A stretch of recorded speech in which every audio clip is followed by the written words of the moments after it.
For cheap gold, items and other boosts for Diablo 4, visit aoeah.com. Check out the link in the description, you get 3% off with the code ARIAT. Hello and welcome everybody.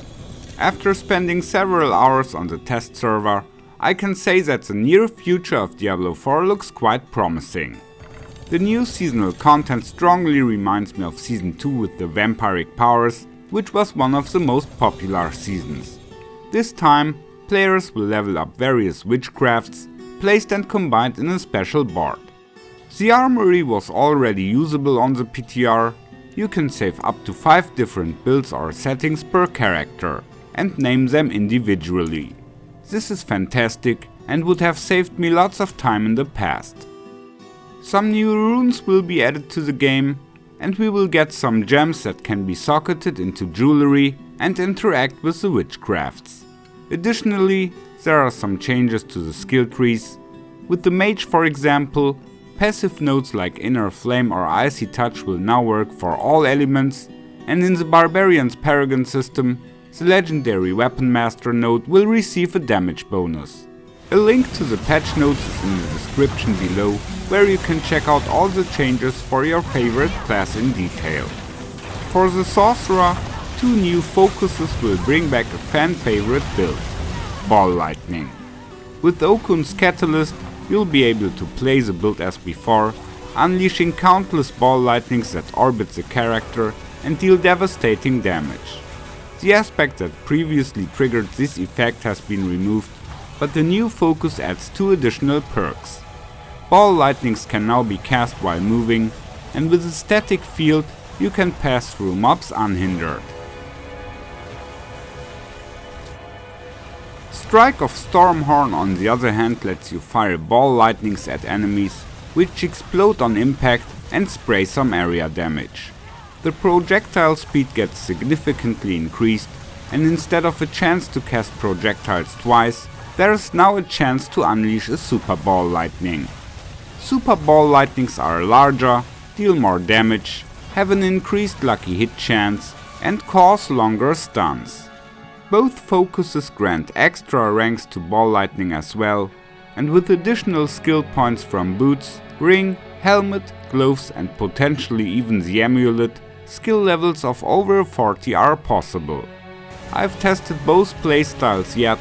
The gameplay is definitely fun, but the damage output could be better. Level 100 pits really should be doable at the state my sorceress is, but unfortunately she still isn't able to succeed there.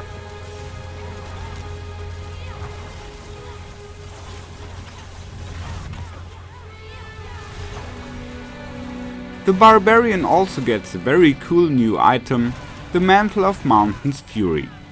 This chest piece not only grants several extra ranks to Hammer of the Ancients, but also has a unique effect that allows earthquakes to explode for massive damage. You can boost the skill rank of Hammer of the Ancients to over 50, though I'm not sure if the gloves are not a mistake. But during testing, I got most damage when purely focusing on the earthquake damage. In this case, the skill ranks for Hammer of the Ancients are not important, since the skill is only used to trigger the earthquake explosions. With the druid, there was a bug causing Baldur's damage to reach insane numbers, so high that the game can't display them correctly.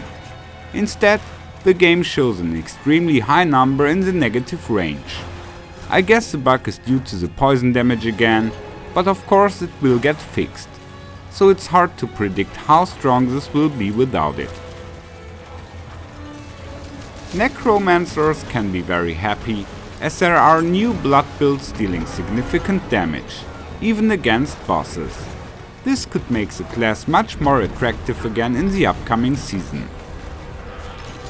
On the other hand, the Spiritborn is taking a heavy hit from the nerfs and bug fixes.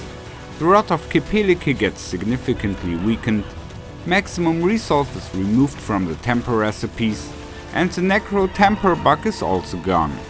As a result, the Quill Volley build has completely lost its power, and the Poison build is dramatically weaker as well.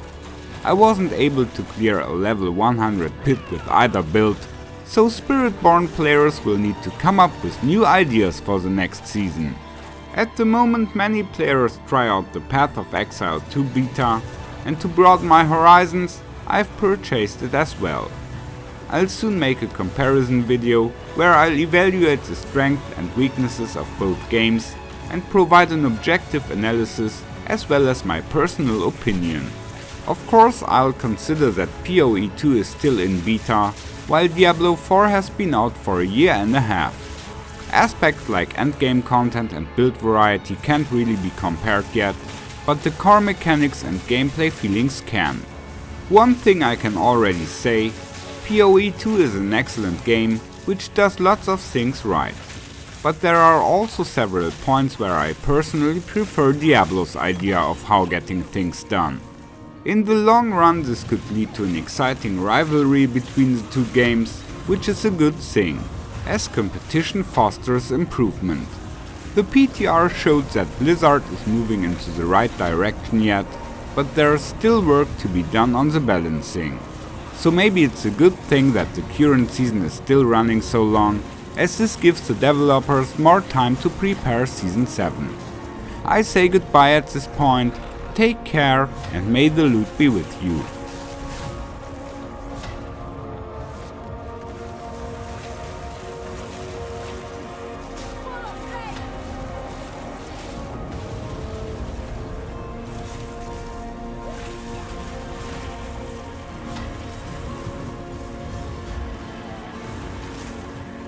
Follow me. Thank you. Goodbye.